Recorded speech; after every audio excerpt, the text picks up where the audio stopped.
Hey everyone, I'm back with another incredible guest and a dear friend of mine. Joel Brown is the founder of the #1 motivation website, addictedtosuccess.com, and he's achieved over 142 million views worldwide over the last 7 years. He was offered multiple $1 million offers for his website and turned them all down to continue to grow his company. Joel has a social media following of over 2.5 million across all social media channels, and he travels the world teaching thousands of people how to stand in their vision for success so they can turn their dreams into a reality. Joel is featured in the new hit movie Think and Grow Rich by Napoleon Hill. Joel is also the host of the Addicted to Success podcast that has achieved more than 2.2 million downloads, featuring thought leaders such as Tony Robbins, Deepak Chopra, Les Brown, Jack Canfield, Gabby Bernstein, Gary Vee, and many more. May I add, including myself. Joel Brown is skilled in the area of self-development coaching, NLP, and speaking and mindset coaching. He has built multiple six-figure online businesses and is skilled in building massive online communities, monetizing online brands, and networking with the world-class elite, which positions him in a unique place of high demand when it comes to coaching others on what it takes to be in the top 1% online and offline. Joel, that is quite the impressive bio. I don't think I need to say anything more. I think you introduced me really well. Thank you so much. So, Ruby, I just got to say a huge thank you. I remember you and I were speaking at Epic in San Diego. It was the first time we connected, and we've connected many times after that for many reasons, but one of them would really have to be that, I think that we see each other, and we see what we're up to. And I just really am really proud of the leaps and bounds that you've taken as an individual. And I feel blessed to be here today with you on this podcast. And I cannot wait to step in and really share what I have to offer for your audience. So thank you for giving me this platform. I really appreciate you. Thank you, Joel. I'm just going to take a moment to fully receive that. And I really, really appreciate you coming here today to share with our audience what you have to share, because I know one of the topics that we had talked about was vision, and you are someone who is so congruent with your own personal journey with your vision. So I'm excited to hear what you have to share on this topic. Yeah, look, vision is a very interesting topic that we could go into. And the reason being is because I feel like, people hear that word quite often, but they don't quite get it, right? Like I remember in high school, we talked about goals, setting career goals, and I associated that with schoolwork. And so I avoided writing anything down for the longest time. But I was introduced to the vision process 8 years ago. I was working for a sales company. I was sitting in this room, and there was a guy there with a Bulgari watch, nice flashy white button-up shirt, standing there commanding attention from the front of the room. And this guy was, goes by the name of Jordan Belfort, the Wolf of Wall Street. And this isn't Leonardo DiCaprio. This is the original Wolf of Wall Street. The real one. So, yeah, exactly. And he introduced this idea of vision casting, and he asked me, Joel, do you have goals? And at the time, to be honest, I was going through a transition. I left the music industry and I came into sales to just make some money. But I knew I wanted to be an entrepreneur. I didn't have any hard set goals in. And I said, no. And he said, great. That's totally fine, because goals are good for short-term achievements, but a vision is great for long-term success. And just that in itself really shifted my perspective and put me in a place of fun and excitement and power when it came to writing out my dreams for the future. He asked me, what would the ultimate version of you look like 10 years from now? How would that feel? What kind of people would you surround yourself with? And in the beginning, it was a little bit tough, I'm going to be honest with you. And it is, even when I teach the process for anyone, it's a little bit uncomfortable writing it out. But I start with dot points, right? So you have dot points. You're right. I call it the skeleton of the vision, which is just the real core things that you're looking at focusing on 10 years from now. Just think in a space of, anything is possible. It's limitless, boundless. And writing from that place. And once I wrote down, I think probably about 10, 12 points, I started getting really excited. And I started writing more and more and more. And I remember writing just for my 10-year vision. And just the 10th year, I wrote 6 pages. Wow. Okay. And everyone's going to be different. So I'm not putting the pressure on anyone here on this podcast today to have to map the whole thing out in one day. It doesn't work like that. This is a journey. This is a process. But I just really committed to mastery in the field that I'm in. And as a matter of fact, I wrote out that I'd be speaking and traveling the world and running the top self-development website. All these things they'll turn into reality, essentially. Some things turn into reality, not looking exactly like what I put in the vision. And I also was gifted a lot of surprises along the way that opened more doors that helped me to get there faster. Yeah. I remember Peter Voog, he's the author of 6 Months to Six Figures. A few years ago, he asked me, Joel, so where are you right now in your 10-year vision? And I did a quick mental check-in. I said, you know what, Peter, it's interesting. We're 5 years in, and I'm already living in my 10th year. Like it was like 90% into my 10th year. And that's the power of a vision. It disciplines you. It chooses your friends for you. It teaches you what to say yes to. It teaches you what to say no to. Right? It guides you along the way. And so that process I've been teaching for many years now. I've been split testing different structures and frameworks. I've been bringing in elements and taking things out and just really focusing on mastering and refining this vision process. So it's the ultimate game plan and blueprint for everyday people to turn them into visionary leaders. Right. But one of the things that you mentioned when you were sharing this was that to write down things from a place of like anything is possible. And I feel as though that is the number one stumbling block for so many people when it comes to writing your vision, right? The first thing you do is you start to go into the limits and you write from this place of being small. So even that in itself is a major feat to be able to write from that place of like, let me just give myself permission to explore this space of limitless possibilities. Yeah, absolutely. And you know why a lot of people struggle with that? It's because they're basing it off their past. Your past is only good for the lessons and resources you can glean from it. It's not everything, right? We've gone there. It's done. They're the artifacts in our mind. But really, I would ask this question: what would you love to create? Which is more important than what did I do and what happened in the past, or why can't I? Like, never ask yourself, oh, why is this happening? Why is it happening like this? Never. Ask, what can I do about it? What can I create? Right? So just shifting the way that you speak, because your words become worlds. What you speak can come into existence if you say it enough, right? I love what you just shared. Your words become worlds. Yeah. So a big part of it is really just like, what can I create now with this blank canvas? So many people are living in destruction or stagnation instead of stepping into creation. So for these people who are, I'm positive we're going to have listeners that are listening and saying like, well, I don't even know what I want to create, because they've never really allowed themselves to dive into that space, right? They've always lived from that space of like what I have done in the past or what I have experienced in the past. So they haven't even played in this space before. So how does one even start to get into this mindset of like, wait, I can create anything I fucking want to create?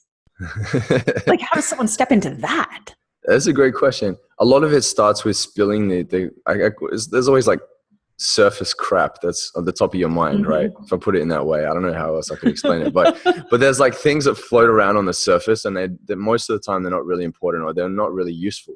So a lot of it is like, that's why the writing down process is so important. Putting pen to pad, having a mind-body connection, like really putting it out on the paper and sifting through the stuff, the ideas, and getting it out till it becomes a solid thing.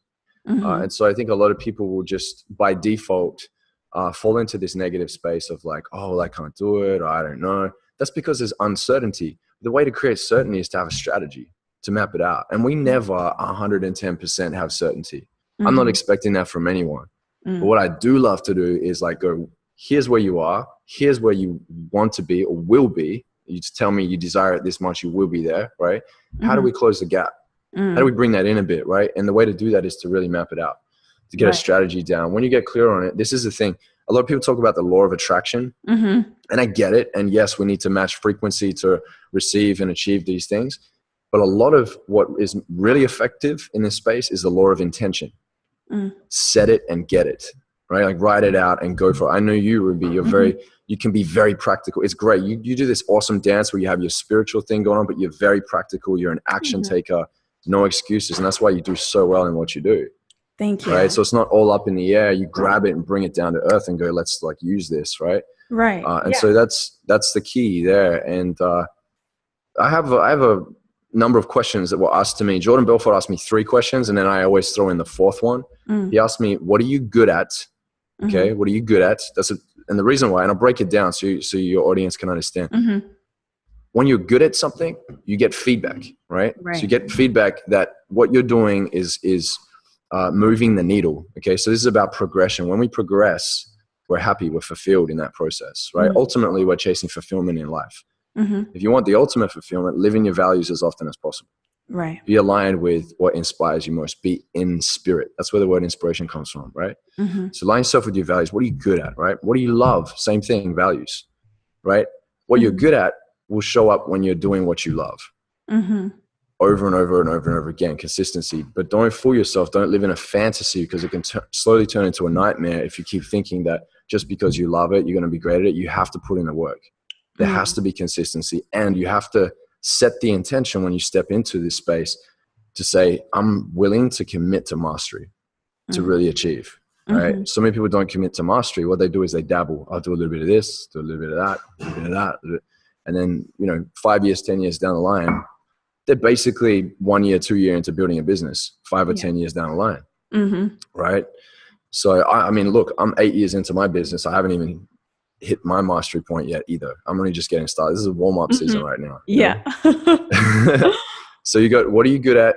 Right. What do you love is the second one. What are you most passionate about? Right. And then what solution will you bring to the world? Okay. So the reason why this is so important is we have to do things that give our life meaning. We've got to be part of the bigger going on in life, the bigger goings on, because it gives our life meaning. It shows us that what we're doing actually matters. Okay? And that's the thing that people are seeking so much of nowadays. Meaning. So much, because they're trying everything else and then they're coming up short. And the significance, the validation, the fancy Instagram pics, they're great. But on top of that, what are you bringing to the world that's creating impact in a positive way? Like, how are you of service, right? Show me your heart. Yeah. I don't want to see your likes. Show me your heart. Right. Right.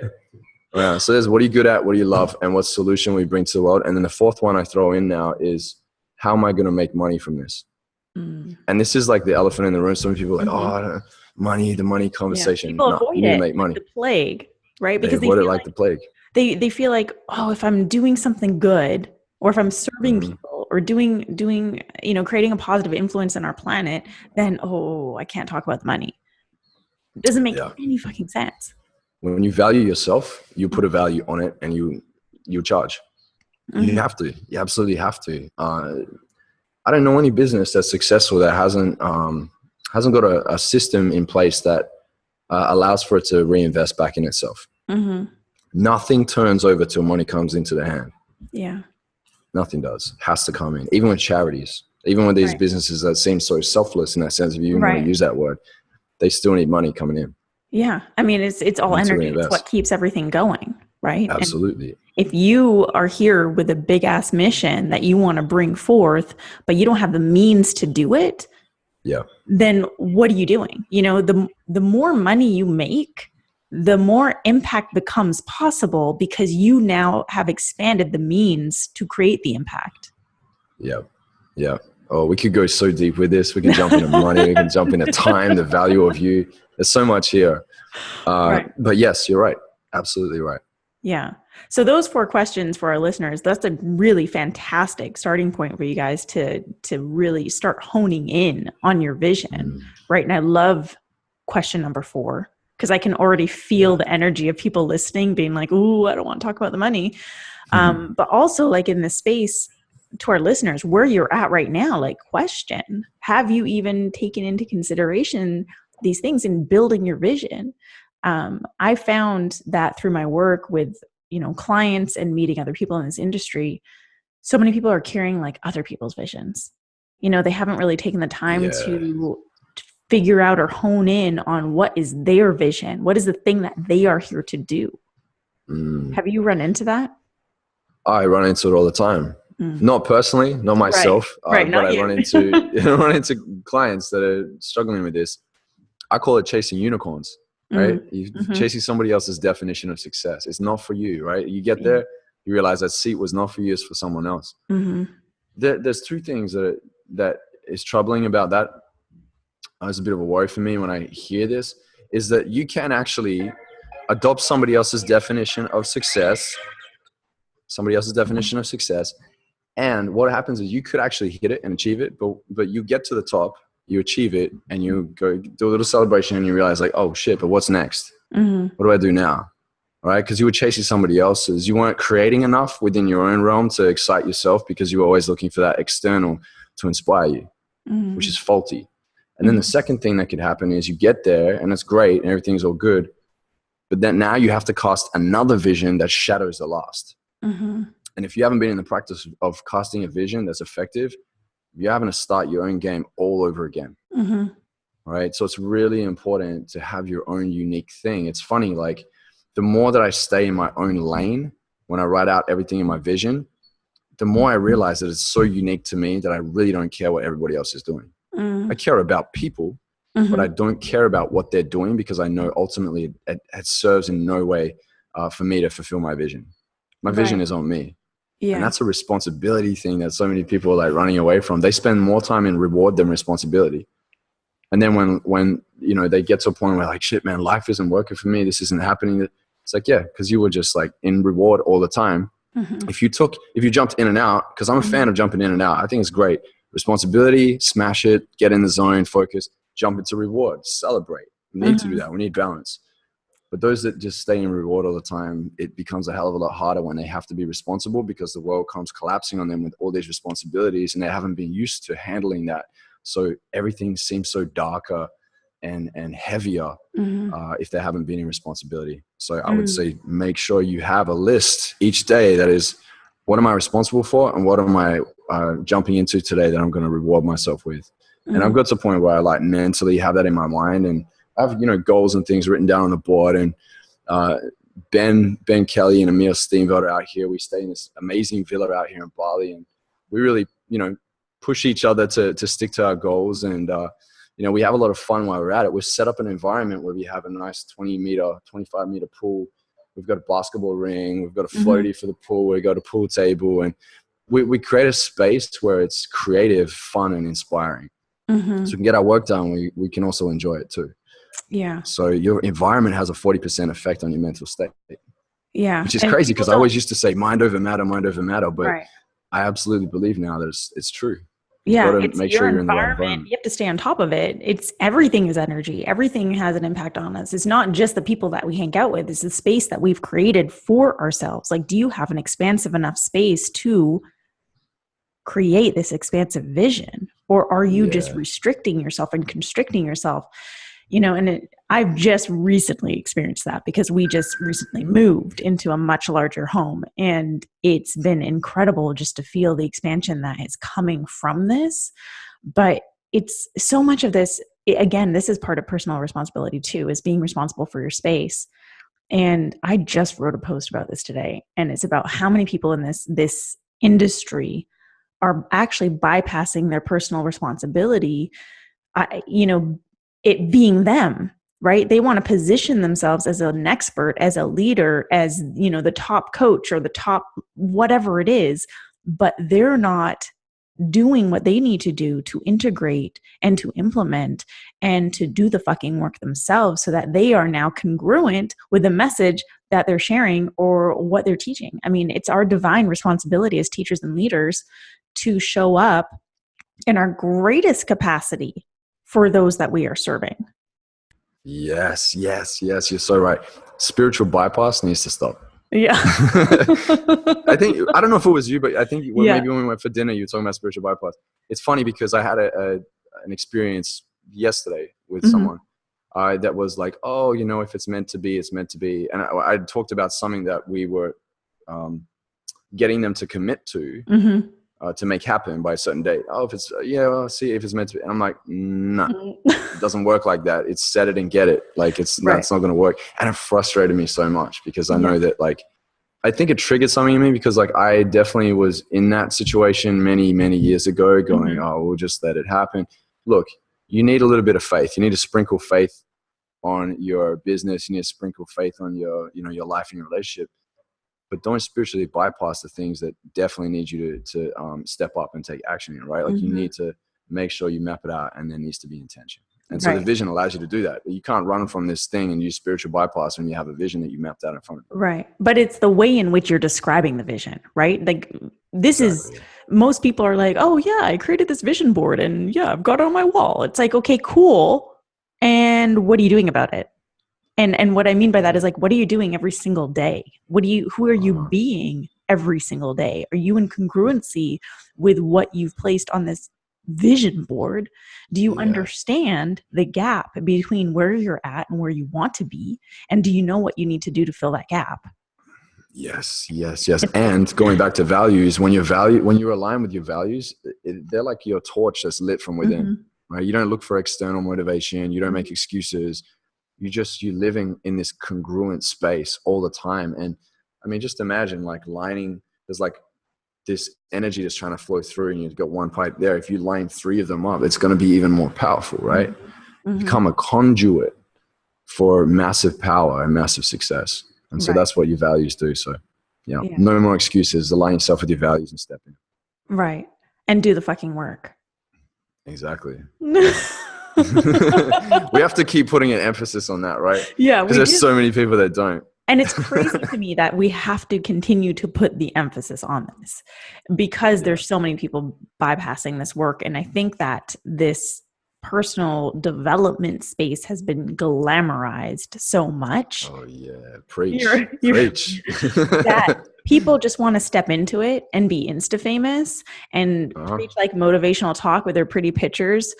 And it's like, where's the fucking depth and where's the real change that you're influencing or impacting? And has it even started within you? Like, are you doing what it is that you're telling other people to do? Are you showing up in a way that you are preaching other people to show up? Like, it's the integrity and the congruency that is lacking, that once you start to fully own and represent from that place, that's when I feel the pieces start to connect and your message becomes louder and clearer and the impact is felt. I mean, that leads into a really important part of even stepping into your vision. It's not about what you have, it's who you become in the process, right? That's the ultimate thing. That's the gift I've been given through the journey I've taken within the vision, is that if someone took everything away from me, if they took Addicted to Success away, my accolades and everything else, question is, how quickly can I get back to the top? I'd be able to do it a lot faster than I did when I first started out, because it was who I've become, right? I have resources within me and around me I can tap into. Right. I know how to do that. And that's because I've practiced resourcefulness for many years now. Right. But, you know, to look at like this whole significance thing that you're talking about, there's no point in getting all these likes if you don't like yourself. You don't need to like who you're becoming. You need to like the process. You need to like your friends around you. Like, I'm just all about creation, Ruby. It's creation. Like, what can we create? What kind of friendships can I create? Relationships can I create? What exciting things can we introduce into the business? I don't think I've used the word I'm bored in a good 10 years now, a decade. Well, it's because you refuse to let yourself get to that place. Oh yeah, it's a terrible place. Why would anyone want to be in that place? Terrible. I don't know anybody that's happy, that's stagnant. The key is progress. You look at nature, everything grows, right? It reaches up, it reaches out. It's progressing. Yeah. We need to do the same. Everything is always evolving in our world. Everything changes. The chemistry of the air, the water, everything is constantly in momentum. And so when we stop, we are stunting what is naturally our like God-given way of being, of living on this planet. Yes. And this is why people experience stagnancy and then the depression and all the other things that kick in with it. And then they sit there on their asses wondering why. And it's like, well, it's because you're not fucking doing anything about it. Yep. Ownership. Stop bypassing. That's a big one. Yep. I love it. Cool. Well, we are nearing towards the end. So what is something that you really, really want people to walk away from this podcast knowing? I don't know if knowing is as important as doing, right? So we can I can listen to all the podcasts in the world. I have a podcast myself, it's great, like awesome. We It's get to really listen fucking to some awesome. great Go advice. subscribe. Just a shameless plug in there. Yeah. But the doing is so important, right? The action.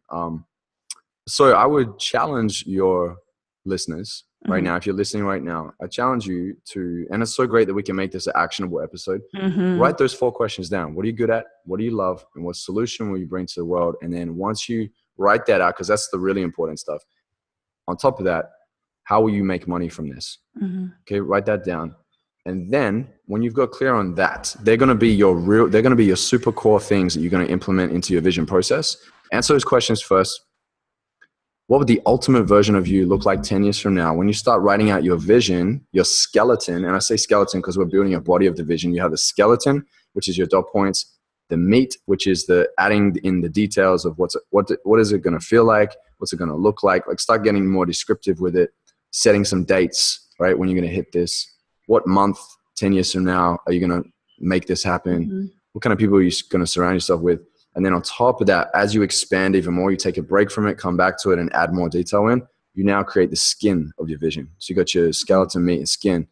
And so that becomes a body, and the skin is a super fine detail. It's going right down to what kind of skills would you wish to acquire? What kind of beliefs would you have to believe about yourself if you were playing at the highest level 10 years from now? What kind of habits would you have to have in place?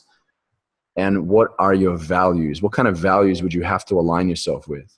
We have our own core values. And then there are also values where, if you want to get from A to D or A to Z, there are certain values you need to step into as well and start owning to be able to move to that space. Definitely. I'm always looking at opportunities now with wide eyes and ears open because I know what my vision is calling me to do.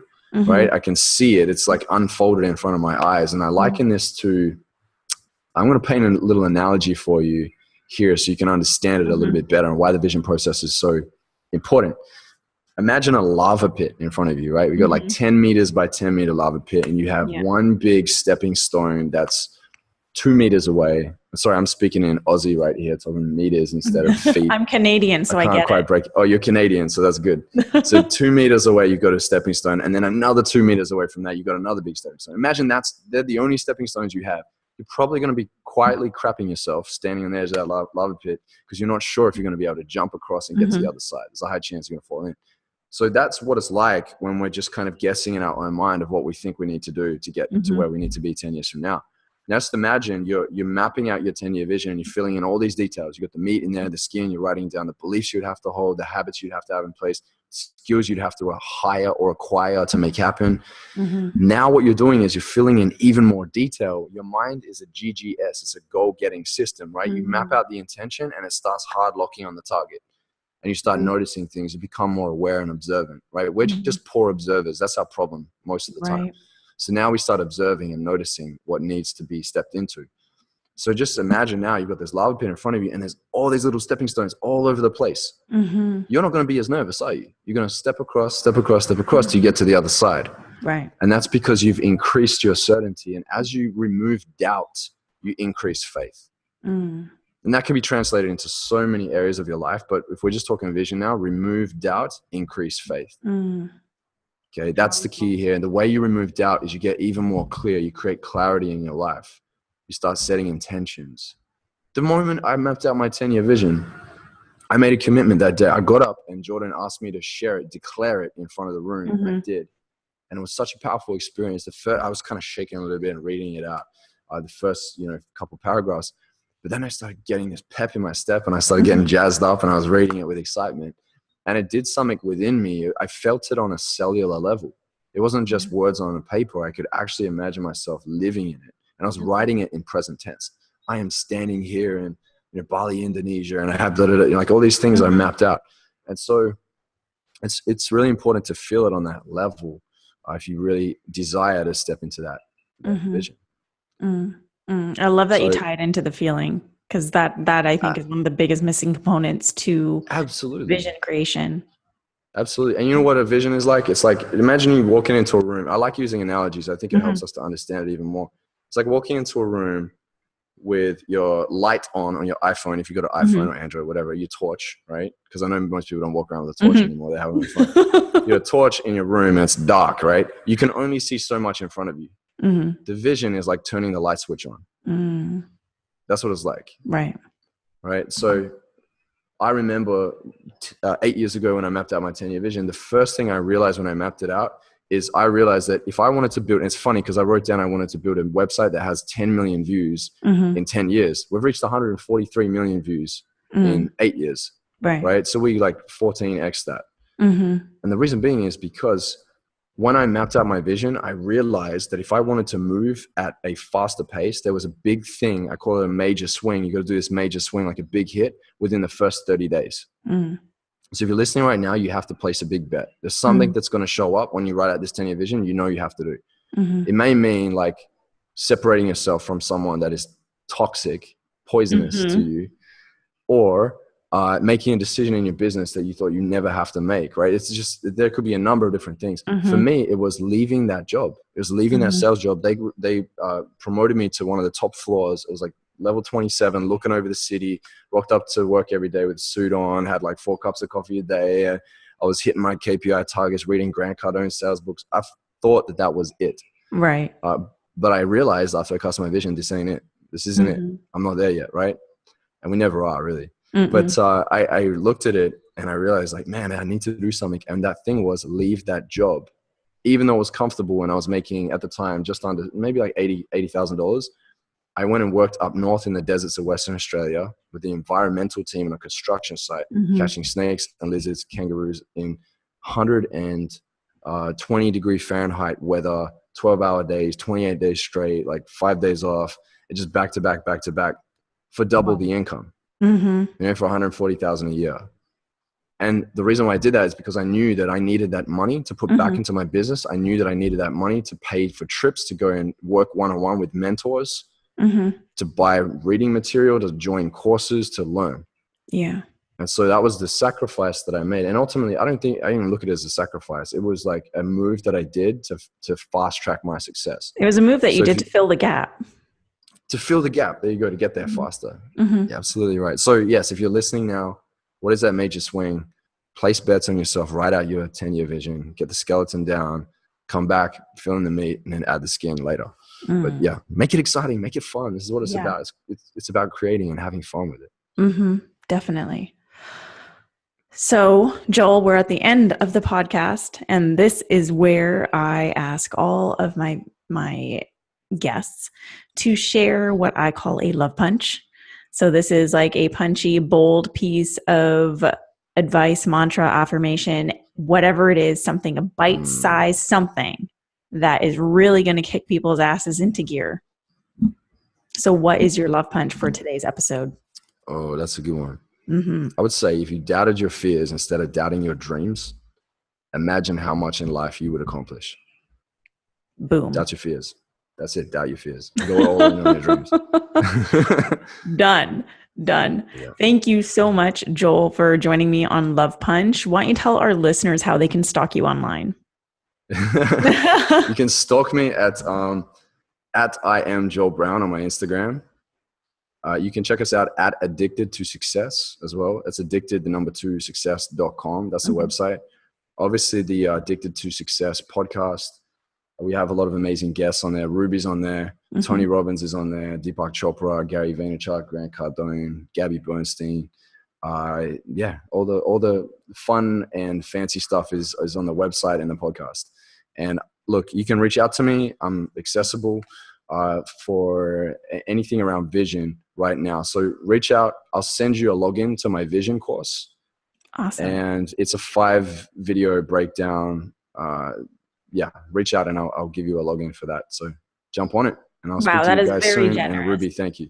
Thank you so much, Joel, You're for welcome. joining me and just providing all the deep nuggets that you shared. I mean, I feel like this is such an actionable episode that I'm excited to see what comes out from it. So, to our listeners, thank you so much for joining us on today's episode of Love Punch, where I'm challenging thought leaders, influencers, and entrepreneurs like you to make a lasting impact. If you love this episode, share it with a friend. Don't forget to hit subscribe.